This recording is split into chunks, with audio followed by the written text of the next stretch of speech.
কিংবদন্তি Lionel Messi যেখানে যান রেকর্ড যেন তার সঙ্গেই চলে। ৩৬ বছর বয়সে এসেও এখনো ফুটবলটাকে রাজত্ব করছেন তিনি। ল্যাটিন আমেরিকার শ্রেষ্ঠত্বের লড়াইয়ে নিজেদের ঘরে শিরোপা ধরে রাখার মিশনে মেসিরা।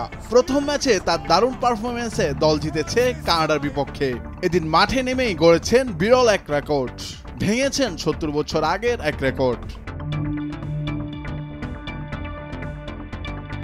রেকর্ডটা প্রায় ৩ বছর ধরে আরেকজনের সঙ্গে ভাগ করতে হচ্ছিল মেসির, কিন্তু খেলোয়াড়ের নাম যখন লিওনেল মেসি তখন রেকর্ডটা তার হওয়ার সম্ভাবনাই বেশি। অবশেষে সেটাই হলো। কানাডার বিপক্ষে কোপা আমেরিকার উদ্বোধনী ম্যাচে মাঠে নেমেই আর্জেন্টিনা অধিনায়ক হয়ে গেলেন এই প্রতিযোগিতায় সর্বোচ্চ ম্যাচ খেলা ফুটবলার।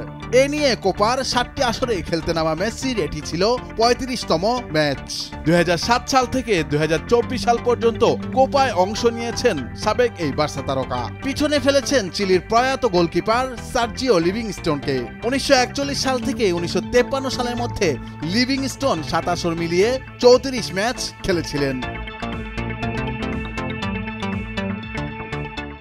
মেসির নতুন রেকর্ডের দিনে প্রত্যাশিতভাবে কানাডার বিপক্ষে ২-০ ব্যবধানে জয় পেয়েছে বিশ্ব চ্যাম্পিয়নরা।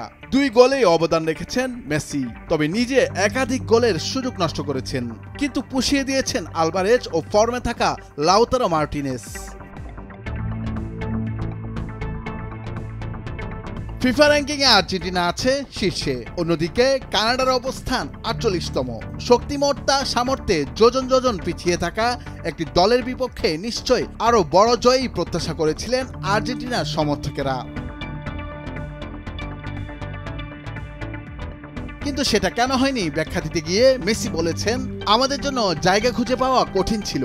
বেশিরভাগ প্রতিদ্বন্দ্বী আমাদের চেয়ে ভিন্নভাবে খেলে থাকে।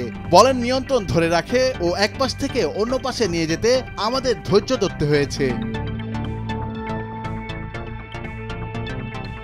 কানাডা যে সহজে আর্জেন্টিনাকে জিততে দেবে না সে ধারণা নিয়েই মাঠে নেমেছিলেন মেসি। এ ব্যাপারে তিনি বলেন, আমরা জানতাম কঠিন এক ম্যাচ হতে চলেছে। ওরা শরীরী ফুটবল খেলে। প্রথমার্ধে খুব কম জায়গায় পেয়েছি, সৌভাগ্যক্রমে আমরা দ্বিতীয়ার্ধে দ্রুত লক্ষ্য খুঁজে পেয়েছি। তারপরও কাজটা কঠিন ছিল। কোপা আমেরিকায় আর্জেন্টিনার পরের ম্যাচ চিলির বিপক্ষে।